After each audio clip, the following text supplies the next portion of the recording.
Hello children, today we will do part C of chapter number 15 government. ठीक है, तो हमने प्रीवियस वीडियो में पार्ट ए एंड बी देखा था. अब पार्ट सी करेंगे जिसमें हम मोनार्ची के बारे में पढ़ेंगे कि what is monarchy.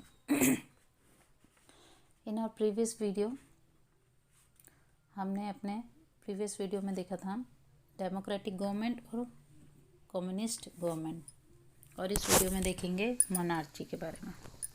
In this type of government any one person govern as a ruler. की गवर्नमेंट में क्या होता है कि कोई एक ही पर्सन होता है जो रूल में रहता है. Generally the title of ruler is inherited.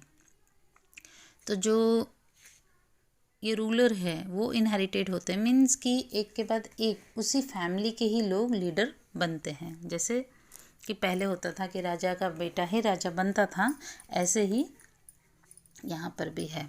People do not have right to choose their ruler in this type of governance. इस टाइप की गवर्नमेंट में पीपल को राइट नहीं होता है कि वो खुद चूज़ करें, क्योंकि वो लीडर ही डिसाइड करेगा कि मेरे बाद नेक्स्ट कौन होगा. Today monarchy is seen in some countries of the world. आज भी कुछ कंट्रीज़ में ये देखा जाता है. At some places in monarchy election are held for namesake. तो कुछ कंट्रीज़ में इलेक्शन के बेसिस पर भी ये रूल किया जाता है for namesake. In monarchy the ruler takes the decision keeping himself in the centre. तो ये जो मोनार्ची वाला जो गवर्नमेंट है, तो इसमें क्या होता है, जो रूलर है वो खुद को ही ध्यान में रखकर हर एक डिसीजन लेता है. The decision taken by one person here is consider the final. और जो एक लीडर जो डिसीजन लेगा वही फाइनल होगा, उसमें किसी का इंटरफेयर नहीं होगा. Emphasises is place on the well being and convenience of the ruler rather than people. तो इसमें जो भी डिसीजन होता है वो लीडर खुद को ध्यान में और अपनी सहूलियत के लिए, अपनी भलाई के लिए बस लेता है, बाकी प्रजा के लिए वो नहीं सोचता. The values of democracy. अब हम देखेंगे कि डेमोक्रेसी की क्या वैल्यू है. हमने देखा कि डेमोक्रेटिक और मोनार्ची. तो मोनार्ची में क्या होता है, एक ही लीडर होता है जो खुद ही चूज़ करता है नेक्स्ट कौन आएगा, और खुद को ही ध्यान में रखता है, वो लोगों को ध्यान में नहीं रखता, उनका भला नहीं सोचता.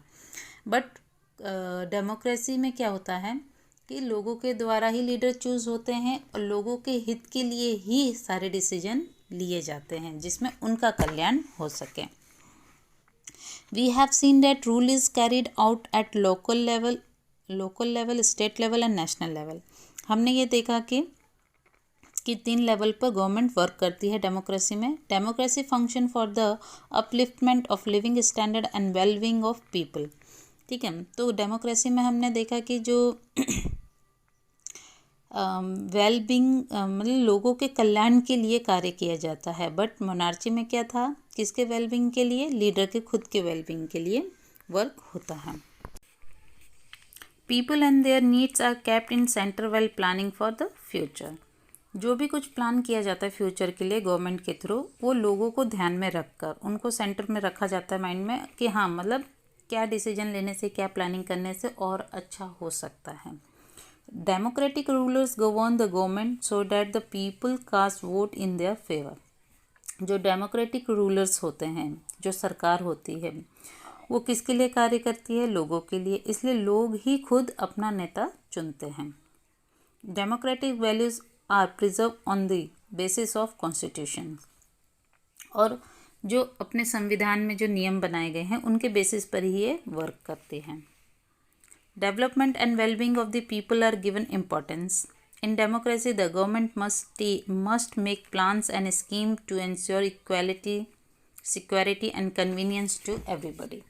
तो डेमोक्रेसी गवर्नमेंट में क्या होता है, जो भी स्कीम बनाई जाती है लोगों में समानता के लिए, उनकी सुरक्षा के लिए और उनकी सहूलियत के लिए. तो इस समय ये पता चलता है जो डेमोक्रेसी है वो लोगों के लिए ही काम करती है, वहाँ की प्रजा के लिए ही काम करती है. राजा अपने लिए नहीं सोचता, बट मोनार्ची में ऐसा नहीं है, सिर्फ राजा लीडर जो है वो अपने लिए सोचता, अपने हित के लिए, लोगों के लिए नहीं। नाउ गवर्नमेंट एंड लॉज, ये अब हम देखेंगे। Now government and laws, framing of laws is the work of government. तो जो सरकार है वो फ्रेम करती है लॉज को। All should follow the laws, और सरकार को ये सारे लॉज को क्या करना है, फॉलो भी करना है। Various laws have important place for working of government. बहुत सारे ऐसे नियम कानून हैं जो बनाए गए हैं और जो सरकार को उसके अकॉर्डिंग ही वर्क करना है। Government has power to amend laws along with their implementation, और सरकार के पास ये भी एक राइट है कि वो सुधार करें उन कानून में, कर सकते हैं और उसको लागू भी कर सकते हैं। People can challenge the government laws, लोगों को ये हक है, राइट है कि वो जो लॉ बनाए गए उसके अगेंस्ट चैलेंज कर सकें। People can seek cooperation of courts of their rights and against injustice done to them. अगर किसी भी व्यक्ति के साथ अन्याय हो रहा है तो उसे पूरा राइट है कि वो एक न्याय के लिए अपील कर सकता है सरकार के आगे, सुप्रीम कोर्ट में।